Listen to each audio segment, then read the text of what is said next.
prioritario, es mantener ese capital de trabajo. O sea, se sigue ahí, eso se ha mantenido constante. Un 63% manifiesta de que ahí es donde están ubicando esas inversiones. El presidente de Conindustria además destacó que continúan las dificultades de los industriales para poder operar, entre ellas la falta de poder adquisitivo del venezolano, la voracidad fiscal, la libre importación, la escasez de combustible y la falta de financiamiento. Hemos propuesto que si bien se está reacio en no disminuir el encaje legal, porque esto va a causar inflación, porque la inflación está retenida por ello, pues exhortamos a que esas cuentas bancarias que están allí abiertas en dólares se inyecten o vayan a la intermediación bancaria. Ese dinero está ahí, no se está moviendo en lo absoluto por ahora. Lo otro es que se le permita a los banqueros que traigan sus recursos a efectos de hacer los préstamos en dólares. El presidente de Conindustria además se refirió al aumento no oficial en el precio del diésel a 0,50 centavos de dólar. Definitivamente el diésel debe cobrarse y debe estar cercano a su costo. Ahora bien, de las informaciones que nosotros estamos manejando en las regiones, se ha llegado a pagar hasta 0,90 dólares por litro en el diésel. Si el ajuste del precio del diésel viene acompañado con que de verdad lo haya, de que se surta el diésel y que no haya un mercado tercero o bachaquero, como lo queramos llamar, evidentemente va a tener una incidencia, pero la incidencia va a estar en torno a cuánto era lo que lo comprabas y a cuánto es lo que lo vas a comprar. Y si hay la existencia del combustible, él debería mantenerse en ese entorno. A pesar de que el presidente de Conindustria, Luigi Piccella, calificó esta recuperación del sector industrial como tímida, espera que continúe para el año 2022 para que las industrias sigan recuperando sus ingresos y operatividad. Este es nuestro aporte para Noticias de Globovisión Economía y con ello devolvemos el pase al estudio. Y el presidente. Mucho tiempo le hemos pedido al gobierno nacional que el sistema 7x7 no estaba funcionando bien, porque para nosotros prioritarios son todos los servicios, o todas las empresas, todos los que quieran trabajar, necesitan su trabajo para poder subsistir. Entonces, desde el mes de noviembre y diciembre que fue decretado, lo hemos visto como bastante positivo y ojalá a partir del 2022 podamos continuar con un sistema muy parecido, de manera que podamos abrir nuestra Santa María, podamos trabajar y no estar tan deprimidos como hemos estado en los meses anteriores y el año pasado con la pandemia. Trejo dijo que tras la suspensión del esquema 7+7, los comercios de la entidad registran mayores niveles de producción. Pero sí hemos visto que el comercio ha mejorado muchísimo, inclusive la parte de turismo. Los hoteles han mejorado muchísimo más y la parte de turismo, las visitas a todas las partes turísticas de Carabobo han mejorado. Así que yo diría que, bueno, no ha sido todo para todos, porque, por ejemplo, construcción, inmobiliario, muchos no ha sido, esta parte ya veríamos mal, y esperemos que por el año que viene podamos mejorar, pero ha sido positivo por lo menos para la gente del comercio. Fede Cámaras Carabobo se muestra positivo y espera que para el año 2022 los niveles de producción sean mejores que los registrados en el año 2021. Hicimos una propuesta a Fede Cámaras Nacional, la que fue acogida por la gerencia técnica de Fede Cámaras Nacional, y firmamos un convenio de cooperación entre 6 estados, Aragua, Yaracuy, Lara, Falcón, Portugués y Carabobo. La idea es que conjuntamente, porque tenemos los problemas en Venezuela, son todos los mismos, pero a lo mejor trabajando en bloque, ayudándonos unos a otros, logremos salir más pronto de lo que esperábamos de esta grave situación que estamos viviendo. Estamos positivos, estamos dejando todo lo negativo para atrás y creemos que este último trimestre, así como el año 2022, va a ser positivo en su gran mayoría para todos. La Federación Nacional de Hoteles de Venezuela, FENAHOVEN, solicitó al Gobierno Nacional que extienda hasta el 15 de enero la flexibilización para que el sector recupere sus niveles de ocupación. El presidente de la Federación Nacional de Hoteles de Venezuela, FENAHOVEN, Alberto Vieira, detalló que durante una mesa técnica con la vicepresidenta de la República, Delcy Rodríguez, y el ministro de Turismo, Ali Padrón, solicitó la extensión de la flexibilización, un plan masivo de vacunación para los trabajadores del sector y atender a las deficiencias de los servicios públicos. Los temporadistas o los visitantes, principalmente a las zonas turísticas, tienden a ocupar las instalaciones de los hoteles y posadas más tiempo, ¿okay?, después de las vacaciones de diciembre, es decir, después del 31. Entonces, ese fue el principal punto que conversamos con las autoridades, la posibilidad de extender o tener 15 días más flexibles, por lo menos para nuestro sector, y lo están evaluando y considerando. Sobre las estimaciones en la ocupación para esta temporada navideña, el presidente de FENAUBEN espera un incremento de más de 10% con respecto a la temporada del mes de agosto. Septiembre y octubre se mantuvo en un 30%, nosotros cerramos ahora octubre con un 34%. Nuestras predicciones son que noviembre y diciembre también van a cerrar posiblemente con 5 o 10 puntos más, dado de que existe una gran demanda de nuestro servicio. El presidente de FENAUBEN, Alberto Vieira, agregó que el semáforo de acceso ya está implementado en algunos hoteles y que se encuentran analizando el alcance de esta plataforma en el sector. Nos corresponde hacer una pausa, en breve más de esta emisión de noticias Globovisión Economía. Globovisión Economía, a esta hora nosotros vamos a establecer contacto vía Skype con José González, economista, como siempre. Nos acompaña desde Nueva York. Buenas tardes, bienvenido. Encantado, Mariana, un placer estar en el programa. Bien, queríamos conversar la tarde de hoy con usted sobre lo que ha estado ocurriendo en los mercados, iniciar con lo que ha ocurrido con el tema de las cripto y esta decisión del gobierno de Joe Biden de intentar establecer impuestos a todo aquello que supere $10.000 o en activos, en cripto, los que puedan reportar más de $10.000. Quería saber primero si cree que esto va a tener éxito o van a lograr algo en cuanto a lo que tiene que ver con el tema de ponerle cierto orden o control a las criptomonedas, o si por el contrario no va a haber ese éxito dentro de la administración de Biden.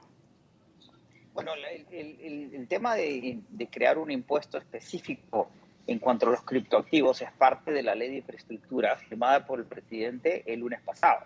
Si recuerda, cuando esa ley estaba en discusión en el Congreso norteamericano, se discutió una presión de parte de ciertos sectores republicanos de retirar ese capítulo dentro de la ley, pero pasó dentro de la ley y ha sido firmada y aprobada. Es decir, ya es ley. No se puede cuestionar si va a tener o no éxito, sino cómo y cuándo se implementa. Y es tan estricto el tema que incluso se contempla que quienes manejen cuentas de criptoactivos de ciudadanos norteamericanos en los Estados Unidos reporten las cuentas y lo que están haciendo esas cuentas en función de esos criptoactivos.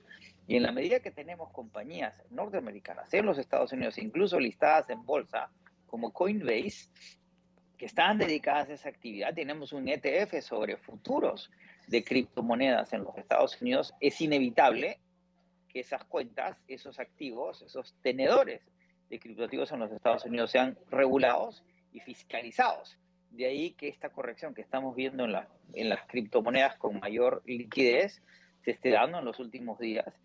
Además del hecho de que ya tenemos confirmado que tenemos una presión inflacionaria importante en los Estados Unidos y que la transitoriedad de la inflación no se va a disipar sino hasta la segunda mitad del próximo año, con la posibilidad de que las tasas de interés suban en los Estados Unidos tan pronto como en julio del 2022, sino en el 2023, que afectaría a todos los activos especulativos como son las criptomonedas. De esta situación, el caso de la inflación y el efecto que ha tenido tanto en el mercado de materias primas como en el de criptomonedas. Mucho de lo que antes se respaldaba o buscaba respaldarse en materias primas migró en cierta medida a las cripto. Como son mercados especulativos, quisiera saber si con esta intención de ponerle impuestos y tratar de controlar se va a poder hacer algo. Vemos ya al oro en niveles cercanos a los 1900, estamos viendo la recuperación del petróleo. ¿Cómo están evaluando ustedes esto respecto a lo que es el proceso de inflación que ya llegó? Recordemos que el aumento en los precios del petróleo en particular tienen que ver con que la demanda por petróleo colapsó durante las cuarentenas del año pasado y se ha recuperado en el rebote a niveles que no esperábamos. Y la producción no se ha reactivado en función de la demanda. ¿Por qué? Porque los productores de petróleo de la OPEP Plus han preferido mantener la presión en los precios que incrementar esa demanda. Y por otro lado, que los productores de petróleo esquisto en los Estados Unidos no quieren invertir en renovar la producción, tomando en cuenta que esta tomaría de 1 a 3 años en ser reactivada, y que para ese momento se podrían normalizar los mercados de materias primas perdiendo lo invertido. Sucede lo mismo con el gas y eso tiene efectos en la electricidad. Las materias primas de uso industrial, empezando por el cobre, tienen otra dinámica en la medida que el rebote ha incrementado la demanda, los inventarios están bajos por las cuarentenas, y dos, porque la transición energética, subrayada por los acuerdos de la COP26 en Escocia, indican que la demanda por materias primas de uso industrial, especialmente metales y minerales, va a continuar. Y el oro hoy día empieza a brillar nuevamente como un hedge, una protección en contra de la inflación, ya que los tenedores de Bitcoin que decían que el Bitcoin era el oro de las criptos no ha funcionado o no se ha comportado adecuadamente de cara a la inflación. Y como señalaba Mariana, en esta situación de extremada liquidez en los mercados y sobrevaluación de las acciones y de tasas de interés muy bajitas, el activo volátil y de especulación por excelencia son las criptomonedas. De ahí que habiendo llegado a niveles récord en días pasados, el Bitcoin, que es el más líquido y más activo de los criptoactivos, haya tenido una corrección importante en los últimos 2 días. En cuanto a esto, efectivamente, y era algo que también quería consultarle, no solamente es el Bitcoin, es la cantidad de criptomonedas que van saliendo día a día. ¿Cómo detener o entender cuál de estas es especulación, cuál de estos es buscar caer incautos? ¿Cómo entender lo que está ocurriendo en ese mercado? El problema con los criptoactivos ya ha sucedido en procesos similares en los mercados de activos financieros en el pasado. Sucedió con los .com a fines de la década de los 90, comienzos del siglo XXI. Sigue siendo un problema de determinar valor. ¿Cuánto vale un criptoactivo? El problema es que el Bitcoin vale lo que el mercado dice que vale. Sucede lo mismo con el oro, con la diferencia que el oro tiene una existencia física. Eso no le confiere valor, pero por lo menos existe. Con las criptomonedas sigue habiendo mucha especulación, en la medida que ninguna de ellas tiene un balance, tiene un estado de ganancias y pérdidas, no pagan dividendos, y en un mercado tan líquido como el que tenemos, por las asistencias monetarias de los bancos centrales globales en virtud de la pandemia, y los estímulos fiscales han hecho que parte de esa liquidez se vaya hacia los activos que tienden a prometer retornos especulativos importantes. El problema es que esos retornos no bien se podrían mantener en el tiempo, que es lo que estamos viendo en las correcciones recientes, y es lo que deberíamos ver hacia adelante, más aún en una economía global que tiende a desacelerar su dinámica de rebote por inflación. Las asistencias monetarias en los Estados Unidos empiezan a decrecer a partir del 21 de este mes, es decir, prácticamente en días, y en una situación en que las tasas de interés no suben en los otros mercados desarrollados, pero ya hay advertencias que deberían subir si las presiones inflacionarias se mantienen. De ahí que la volatilidad de los criptoactivos se va a mantener, y la diversidad de criptoactivos, con tan pocas nociones de cuál es la liquidez subyacente o la opcionalidad de los mismos activos o el valor de los propios activos, es una gran advertencia que ya la han señalado en su momento Jamie Dimon, el presidente de JP Morgan, la acaba de señalar el presidente de Goldman Sachs en Singapur esta mañana. Hay que tener mucho cuidado con las valoraciones en los mercados, tanto las acciones de renta variable y más aún con los criptoactivos, en virtud de una situación que es bastante cambiante.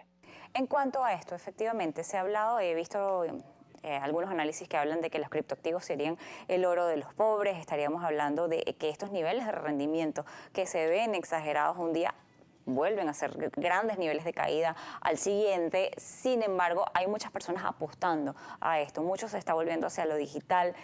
¿Cree que podría haber algún tipo de cabida para alguna de estas criptomonedas que lograra tener usabilidad en el mercado? La innovación de la tecnología, del blockchain, de los NFTs y de lo que eso significa en el futuro, la tokenización de ciertos activos, la capacidad de atribuir valor a cierta propiedad intelectual que hoy día no tiene valor atribuible, más aún en un esquema en que las redes sociales siguen incrementando, tiene un valor per se. Pero que ese valor se mantenga en el tiempo no es necesariamente determinable en este punto de la curva del desarrollo de los criptoactivos. Sucedió con los .coms.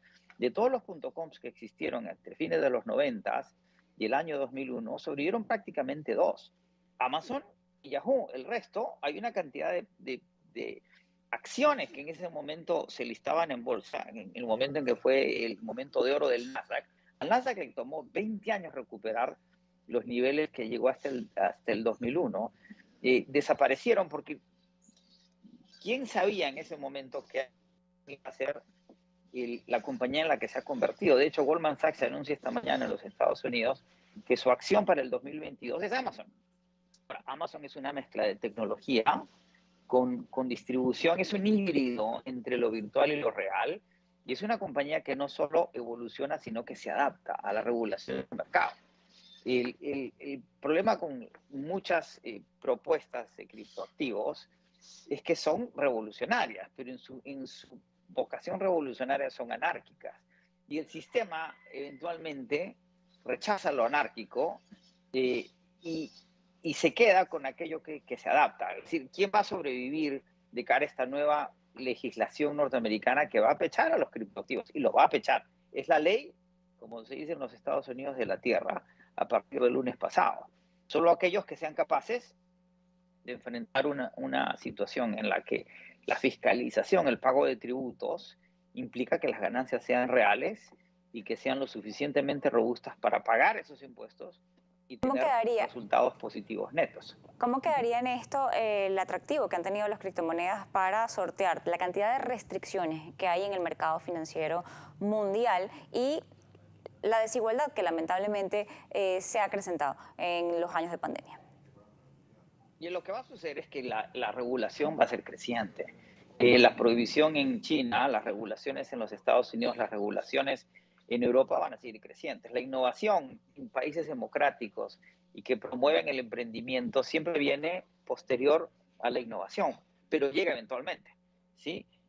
Cuando los hermanos Wright volaron su primer avión en Kitty Hawk, no había licencias de pilotos. Hoy día volar un dron sin licencia es prácticamente imposible. Va a suceder lo mismo con estos criptoactivos. Y una de las variables que todavía no podemos considerar es cuando los bancos centrales, lo que se llama el gorila de las 300 libras en el mercado, creen sus propias monedas virtuales.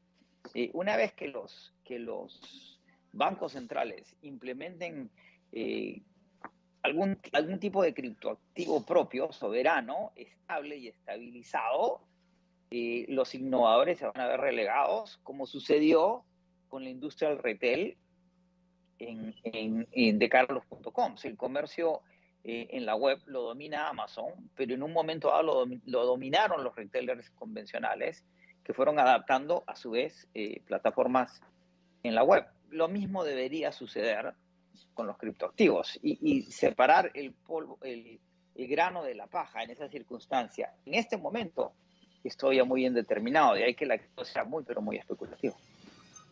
Bien, le agradezco habernos acompañado la tarde de hoy en Noticias Globovisión Economía y conocer la visión que tiene de lo que está ocurriendo en el mercado y este movimiento con las criptomonedas que se dio durante estos días. José González, economista, como siempre, vía Skype desde Nueva York. Felicidades, 0,33% de ganancia.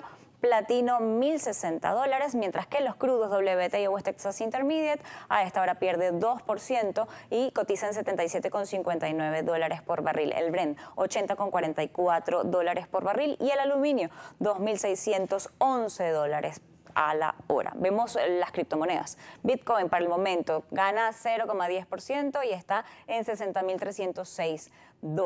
Y el Ethereum está en $4.248 y tiene pérdidas. Binance está en 577,60. Nosotros así vamos a poner punto final a Noticias Globovisión Economía por la tarde de hoy. Recuerde, como siempre, que puede ampliar toda nuestra información a través de GB-Economía. Feliz tarde.